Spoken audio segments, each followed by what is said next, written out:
Assalamualaikum warahmatullahi wabarakatuh.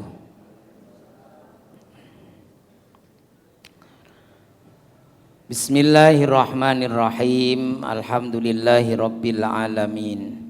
Wassalatu wassalamu ala sayyidina wa maulana Muhammadin wa ala alihi wa sahbihi ajma'in, amma ba'du. Para hadirin, para jamaah rahimakumullah.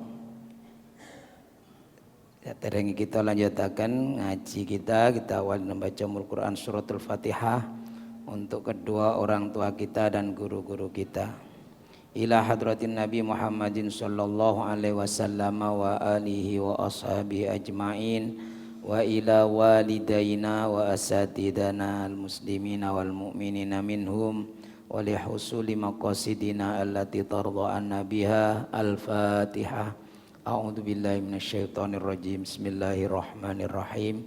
Alhamdulillahi rabbil alamin arrahmanir rahim maliki yaumiddin. Iyyaka na'budu wa iyyaka nasta'in. Ihdinas siratal mustaqim. Siratal ladzina an'amta 'alaihim ghairil maghdubi 'alaihim waladdallin. Amin.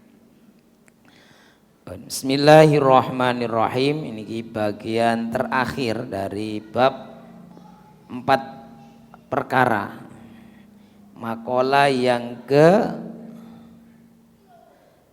36. Sampun dari Al-maqalatu as-sadisatu wal wassalasun. Makalah yang ke 36. Fiz Zaburi, terdapat di dalam kitab Zabur. Tertulis dalam kitab Zabur, teksnya begini. Auhallahu ta'ala ila Dawud alaihi salam, bahwa Allah subhanahu wa ta'ala telah mewahyukan, telah menyampaikan wahyunya kepada Nabi Dawud alaihissalam. Kitab Zabur, kitab yang diturunkan oleh Allah kepada Nabi Daud. Kalau kitab Taurat, kitab yang diturunkan oleh Allah kepada Nabi Musa. Nah, kalau kitab Injil kepada Nabi Isa, dan kitab yang diturunkan kepada Nabi Muhammad SAW yaitu Al-Quran. Nah, di antaranya ada di dalam kitab Zabur, Allah memberikan wahyunya, menyampaikan wahyunya kepada Nabi Dawud alaihissalam. Innal aqilal hakima, innal aqila, sesungguhnya orang yang berakal, al hakima, yang bijaksana, al kamilul ilmi, orang yang ilmunya sempurna, itu orang yang berakal sehat, orang yang bijaksana. Ya, dimaksud dalam kitab ini ai kamilul ilmi, orang yang ilmunya sempurna, kamil.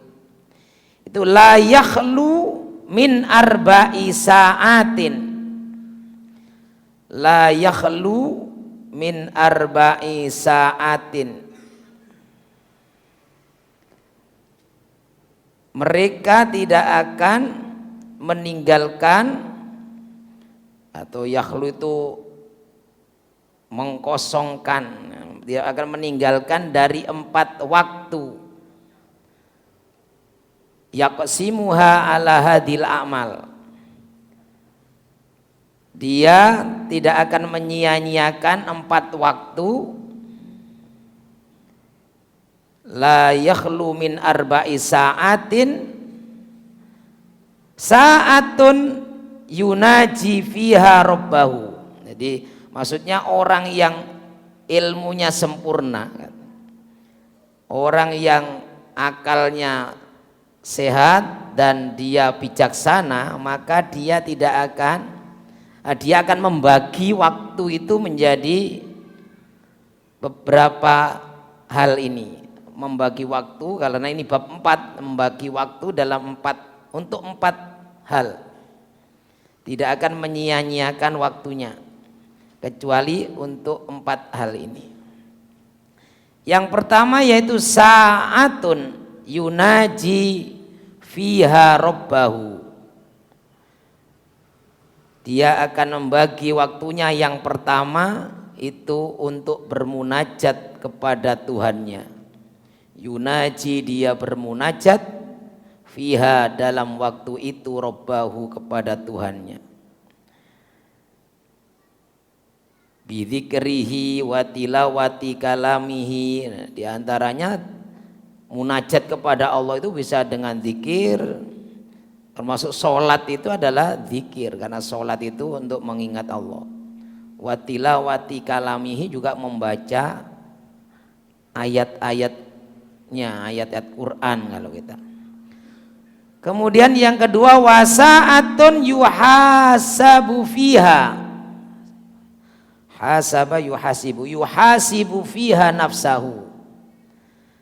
Kemudian saat yang kedua yaitu dia akan menggunakan waktunya untuk melakukan muhasabah, mengintrospeksi diri. Yuhasabu nafsaha, dia menghitung-hitung, merenung akan dirinya, apa yang sudah dia lakukan selama hidup, apa yang akan dia lakukan jika masih diberi hidup oleh Allah. Dia menghitung-hitung bi ayyaktuba a'malahu wa harokatahu lailan wa naharon. Siang malam dia buat catatan-catatan tentang dirinya. Jadi kalau ini ternyata kalau ada anak-anak kita buat binder catatan, tapi isinya itu bukan muhasabah, bedanya. Isinya macam-macam. Tapi kalau orang yang dalam dinukil dikutip dalam kitab Zabur ini, orang yang bijaksana, orang yang ilmunya sempurna dan bijaksana itu diantaranya meluangkan waktunya untuk muhasabah, membuat catatan-catatan untuk dirinya, introspeksi diri. Kita kan kita ini sibuk menghitung, menghisap orang lain. Tidak banyak menghitung, menyempatkan untuk mengintrospeksi, mengoreksi diri sendiri. Wasa'atun yamshi fiha ila ikhwanihi. Kemudian yang 1 jam lagi atau kalau dibagi 4 waktu itu adalah yang pertama tadi untuk munajat, untuk zikir, untuk ibadah kepada Tuhannya, kepada Allah. Yang kedua untuk melakukan perenungan, mengintrospeksi diri. Kemudian yang ketiga yaitu yamshi fiha ila ikhwanihi. Dia gunakan 1 waktu untuk berkunjung. Yamshi, dia berjalan ila ikhwanihi, kepada teman-temannya. Berarti untuk silaturahim. Siapa yang dikunjungi? Yaitu alladzina yukhbirunahu biuyubihi, yaitu orang-orang yang akan mengabari kepadanya, memberitahukan kepadanya tentang aib-aibnya. Maksudnya dia akan memberikan masukan, akan memberikan inspirasi, dia akan memberikan masukan yang baik, bukan yang hanya bisa menyanjung-nyanjungnya. Kadang-kadang kalau orang sanjung jadi lupa diri. Justru teman yang baik itu yang ya bisa memberikan ide-ide baiknya untuk kebaikan temannya. Kemudian yang keempat, wasa'atun fiha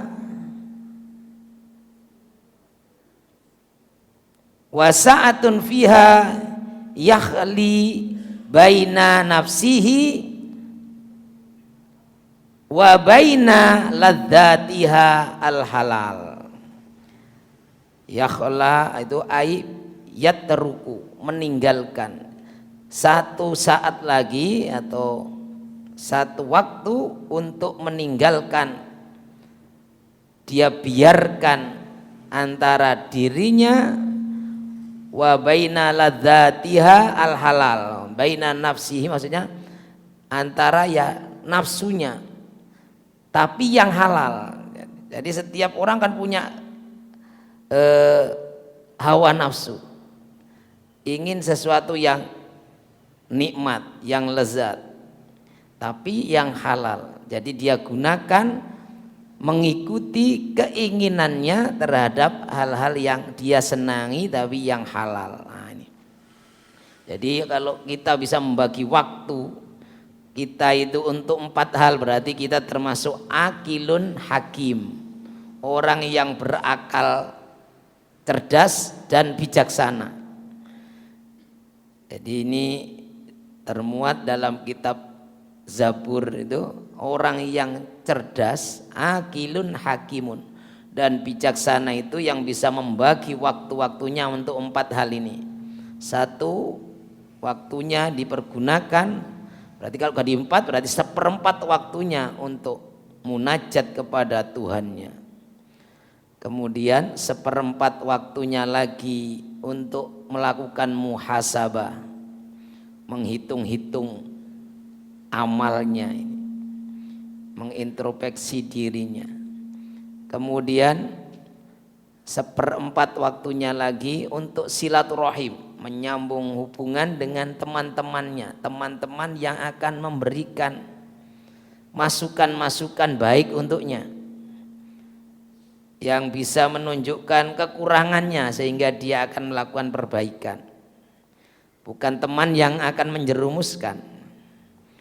Kemudian yang waktu yang 1/4 berikutnya adalah dia gunakan untuk mengikuti keinginannya tapi yang halal, bukan mengumbar nafsunya termasuk yang haram ya. Nah, ini kalau kita bisa mengeluangkan waktu untuk 4 hal berarti panjenengan sudah termasuk orang yang cerdas dan bijaksana.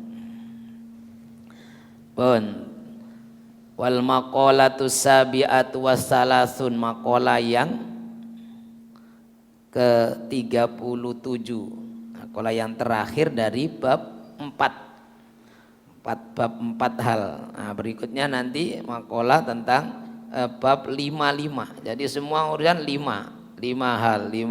Nah, ini. Jadi kitab ini membahasnya dari sesuai dengan masalahnya. Dulu ada bab 3 perkara. Nah, ini makalah ini terakhir dari bab yang 4 perkara. Makalah yang ke-37, qala ba'dul hukama, berkata sebagian ahli hikmah, para ulama tasawuf, jami'ul ibadati minal ubudiyati, semua ibadah-ibadah, jami'ul ubudiyati minal ibadah, semua ibadah-ibadah dari aimin arkanil Islam, dari rukun-rukun Islam ini, itu arba'atun, terbagi menjadi 4.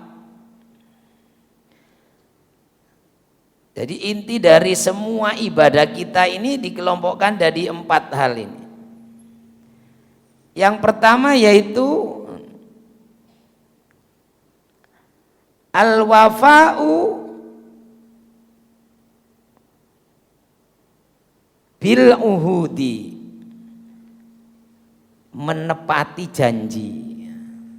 Jadi semua ibadah itu kalau dikumpulkan itu intinya satu pada menepati al-uhuda, perjanjian, menepati janji. Misalnya kita ini kan kalau sholat, nah ini kan karena waktunya sholat ya ditepati pada waktunya. Itu masuk al-wafa bil uhud.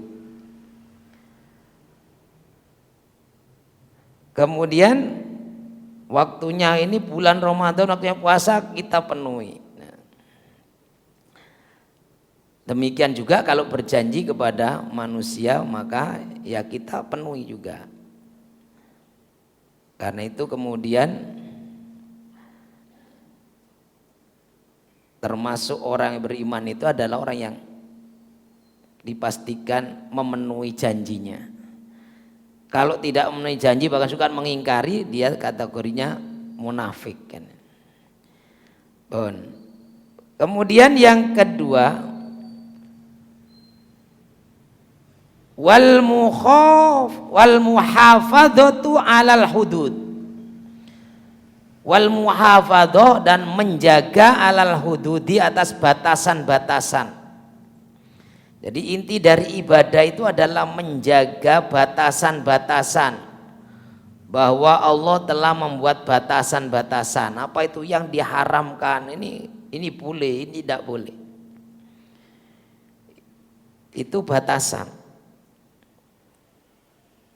Jadi bahkan maka orang-orang yang melakukan dosa disebut orang yang melampaui batas. Jadi ibaratnya itu rambu-rambu. Kalau wonten apa? Ya saya garis polisi ya, kan. Itu kan batasan-batasan. Agama itu juga ada. Allah buat aturan-aturan itu batasan-batasan. Ini yang haram. Ini yang halal. Atau ini yang haram.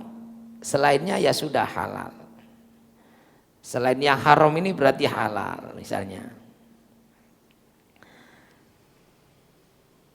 Kemudian yang berikutnya yaitu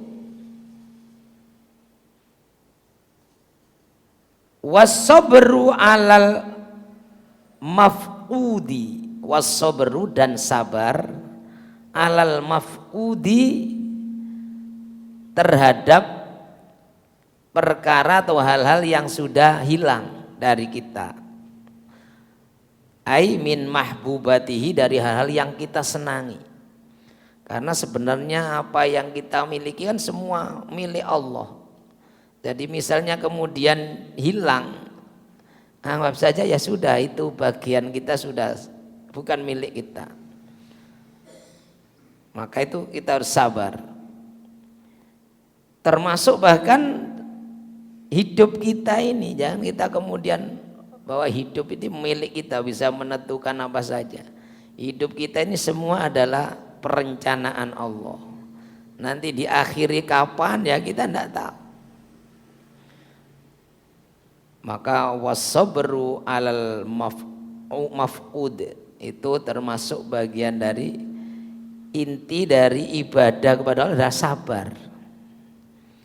Sabar dengan apa yang kita cintai yang kemudian mungkin diambil oleh Allah atau kemudian hilang dari kita. Kemudian yang keempat yaitu waridho bil maujud, ridho dengan apa yang ada, atau sinonimnya adalah qanaah.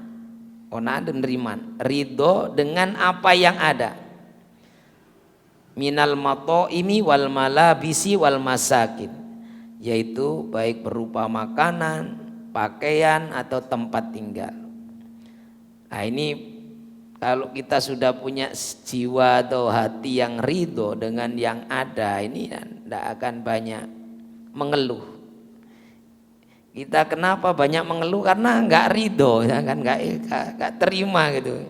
Terus misalnya sudah ada seperti ini, sudah punya ini, punya motor ini, wah, melihat orang lain motornya lebih gede, lebih gagah misalnya ya, jadi ngersulo misalnya ya. Punya mobil ini, wah temannya, tetangganya punya yang lebih mewah, masih saja kemudian berkeluh kesah. Karena ada ridho, tidak adanya ridho tadi. Maka ini bagian dari inti dari ibadah itu ya ini tadi. Satu tadi memenuhi janji bahwa hidup kita adalah untuk ibadah. Nah, kalau dalam sholat ini kita setiap hari kan berjanji itu. Inna sholati wa nusuki wa mahyaya wa mamati lillah. Hidupku, matiku, ibadahku semata-mata karena Allah. Bahwa kita hidup ini untuk ibadah kepada Allah. Maka waktu jam-jamnya harus ibadah kita penuhi. Berarti kalau kita sudah menunaikan itu, kita sudah menepati perjanjian. Kemudian yang kedua, menjaga batasan-batasan. Jangan sampai kita ini melanggar batasan-batasan Allah yang diharamkan oleh Allah.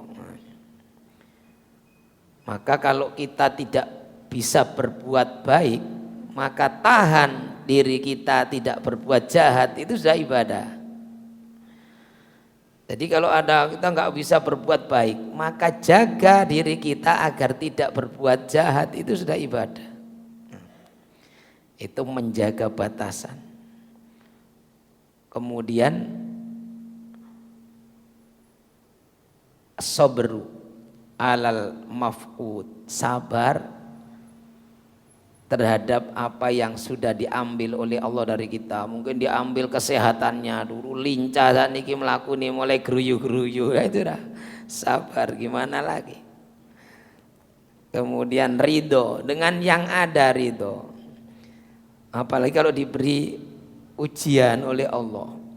Ada dalam hadis di kitab ini, saya lupa itu. Nanti pada hari kiamat itu, kemarin sebelumnya sudah ya. Jadi ketika kiamat sudah datang, maka mizan akan diberikan, akan dipasang, timbangan mulai dipasang. Didulukan ahli sholat, yang ahli sholat ditimbang, diberikan pahalanya sesuai dengan timbangannya. Yang ahli puasa, yang ahli zakat, ahli sodako, ahli haji, semua diberikan sesuai dengan timbangannya. Nah kemudian ada orang yang dipanggil, tidak pakai ditimbang. Siapa itu dipanggillah ahlul bala, orang-orang yang dulu diberi ujian. Orang yang dulu hidupnya penuh ujian, sakit apa saja, kecelakaan, kena musibah, macam-macam. Ini dipanggil, kemudian langsung diberikan pahala balasan yang bighairi hisab, nggak pakai dihitung, amal-amalnya nggak diaudit ya. Kemudian langsung diberikan pahala bighairi hisab, sehingga orang-orang yang dulu hidupnya sejahtera terus di dunia, nikmat terus misalnya, itu berandai-andai, ngelamun, ya Allah dulu kenapa saya ndak ikut kelompok ini, andai saja dulu saya orang yang dapat ujian seperti itu.